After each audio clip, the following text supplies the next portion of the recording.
Hello everyone. एक बार फिर से स्वागत है आपका इस चैनल में। तो दशहरा के कारण मैं वीडियो नहीं बना पा रहा था, जो मेरे घर के सामने ही बहुत ज़्यादा साउंड में बॉक्स बज रहा था। तो अब मैं फिर से वीडियो लेके आया हूँ और आज हम पढ़ेंगे थर्मोडायनामिक पोटेंशियल। इससे पहले हमने बहुत सारा टॉपिक कवर कर लिया है, बहुत सारा जो बेसिक्स है उसको भी कवर कर लिया है। अब मुझे लगता है कि अब बेसिक्स पे ध्यान तो ज़्यादा नहीं देने दूंगा, क्योंकि बेसिक्स आपको खुद से करना था, मैंने पहले ही बता दिया था। बेसिक्स आपको खुद से करना था, इसका क्या मतलब है कि आपको मैथमेटिकल टूल्स सही से आने चाहिए, तभी जाके तो आप फिजिक्स कर सकते हैं। ठीक है, तो चलिए देखते हैं थर्मोडायनेमिक पोटेंशियल। थर्मोडायनेमिक पोटेंशियल क्या है?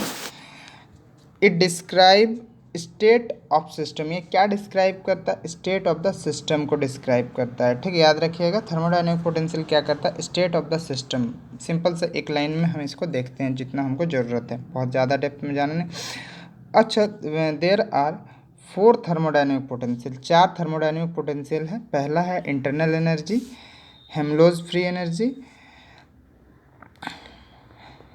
एंथैल्पी और गिब्स फंक्शन। ठीक है,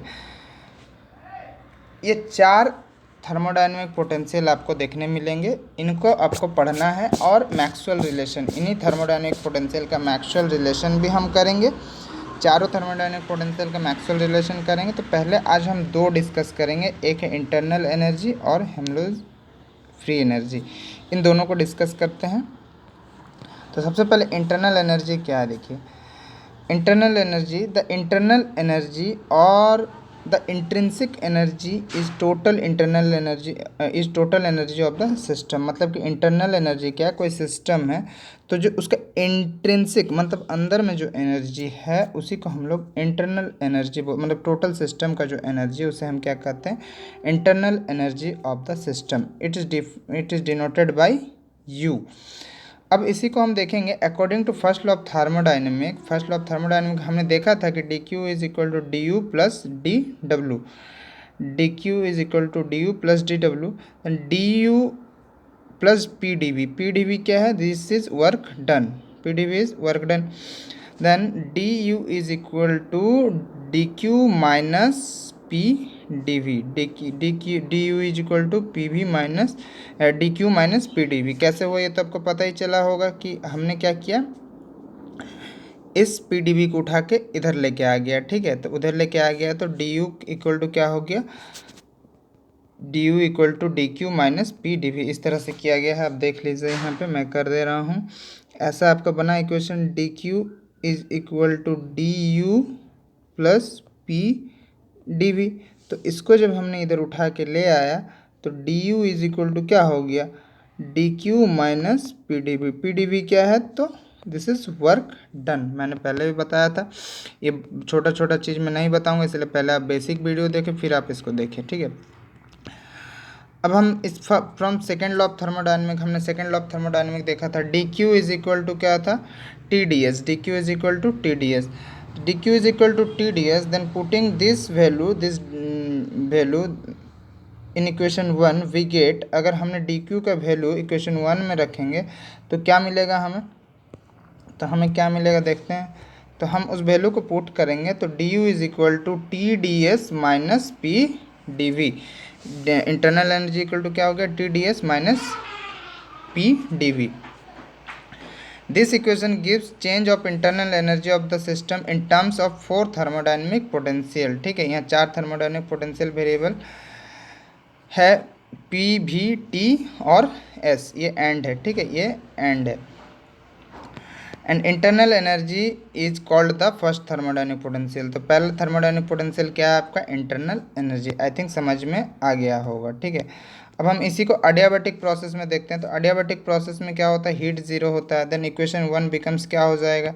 यदि D Q is equal to zero then equation 1 becomes D U is equal to minus P D V. ये आसान सा था। And the work done by the system in an adiabatic process is at the expense of its internal energy। ठीक है, समझ में आ गया होगा। इंटरनल एनर्जी जो फर्स्ट थर्मोडायनेमिक पोटेंशियल है, ठीक है, फर्स्ट थर्मोडायनेमिक पोटेंशियल है। अब हम दूसरा आते हैं, वो है for an isochoric adiabatic process. Isochoric adiabatic process में D V is equal to zero, D Q is equal to zero, then D U is equal to क्या हो जाएगा, zero, then U is constant. मतलब कि isochoric adiabatic process में internal energy क्या होता है आपका, कांस्टेंट होता है। ये दूसरा भी समझ में आया। अब हम देखते हैं अगला जो थर्मोडायनेमिक पोटेंशियल है वो है हेल्महोल्ट्ज़ फ्री एनर्जी, ठीक है, हेल्महोल्ट्ज़ फ्री एनर्जी। तो हम हेल्महोल्ट्ज़ फ्री एनर्जी को कैसे डिफाइन करते हैं, हम Helmholtz free energy is defined as F is equal to U minus T S, F is equal to U minus T S, as U T S are state variable, U T S are क्या है, state variable, F is also a state variable, F भी एक state variable है। F क्या है, तो F है dimension of the energy, ठीक है, ये यू टी एस क्या है, स्टेट वेरिएबल है, और एफ भी स्टेट वेरिएबल है, और एफ क्या है, तो dimension of energy. And according to second law of thermodynamic, हमने सेकंड लॉ ऑफ थर्मोडायनेमिक पढ़ा था। अब पहले मैं बार बार बोल रहा हूँ कि basic video first law of thermodynamic, second law of thermodynamic और जो भी बताऊँ उसको पहले देखिए। According to second law of thermodynamic क्या है, D U is equal to T D S minus D W, ये सेकंड लॉ ऑफ थर्मोडायनेमिक है। तो अब हम इसे यहाँ पे देखते हैं, if the system is maintained at constant temperature, system को अगर हम कांस्टेंट टेम्परेचर मेंटेन करके रखते हैं by exchanging of heat continuously with the surrounding, surrounding के साथ हीट एक्सचेंज करके अगर हम कांस्टेंट टेम्परेचर को कांस्टेंट या मेंटेन करके रखते हैं, तो मेंटेन करने से क्या होगा, T D S is equal to, इसको इस तरह से लिख सकते हैं, then D U is equal to D T S minus D W हो जाएगा। अब क्या करेंगे हम, यहाँ से इसको अगर हम इधर लेके आते हैं, देखिए D U is equal to D T S, एक मिनट यहाँ जगह नहीं होगा,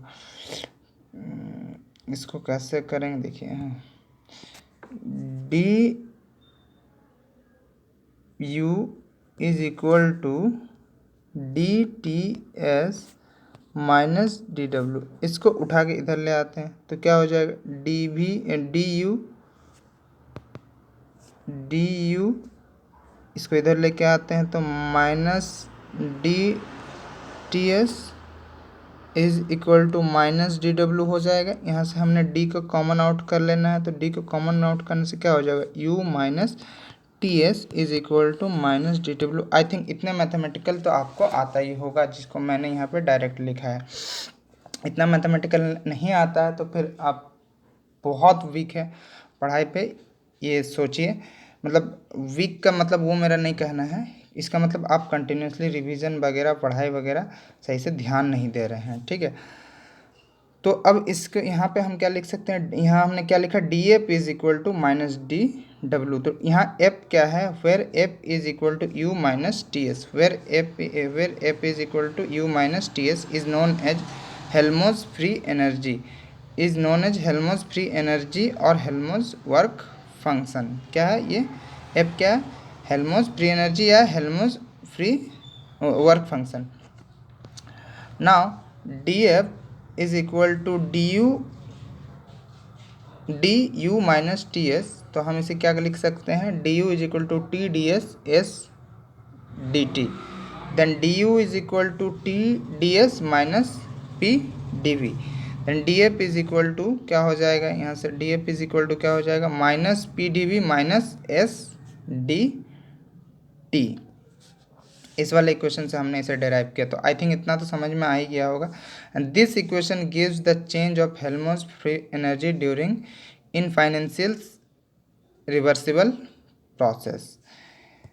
तो ये रहा सेकंड आपका, दूसरा क्या है, हेल्महोल्ट्ज़ फ्री एनर्जी। अब हम आते हैं अगला कुछ नहीं, ये दो ही हम डिस्कस करेंगे। Helmholtz energy free reversible isothermal process में क्या होता है, तो टेम्परेचर क्या होता है आइसोथर्मल प्रोसेस में, constant, there means D F is equal to minus P D V और minus DF is equal to PdV, ठीक है। And this work done in a reversible isothermal process is equal to decrease of Helmholtz free energy. ये क्या होगा, decrease होगा Helmholtz free energy. और for isothermal process तो यहाँ पे temperature constant, then means F पूरी क्या हो जाएगा आपका कांस्टेंट। एफ क्या है यहाँ पे बार बार याद हो रहा है, एफ क्या है, तो एफ यहाँ पे आपका हेल्महोल्ट्ज फ्री एनर्जी है, ठीक है। तो आई थिंक समझ में आया होगा। वीडियो कैसा लगा ज़रूर कमेंट करें। और साथ में एसएससी का मैंने बोला था नोटिफिकेशन आया हुआ है, तो 8 तारीख लास्ट डेट है, तो उसे ज़रूर फिल करें, ठीक है। आपके लिए एक अच्छा मौका, एक और अच्छा मौका दिया है एसएससी ने ही।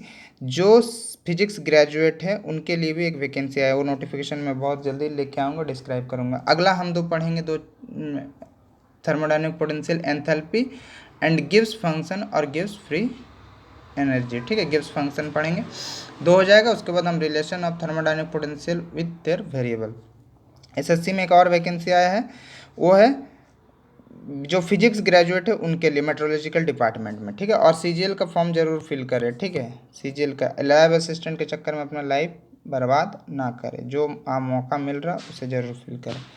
Thank you for watching this video.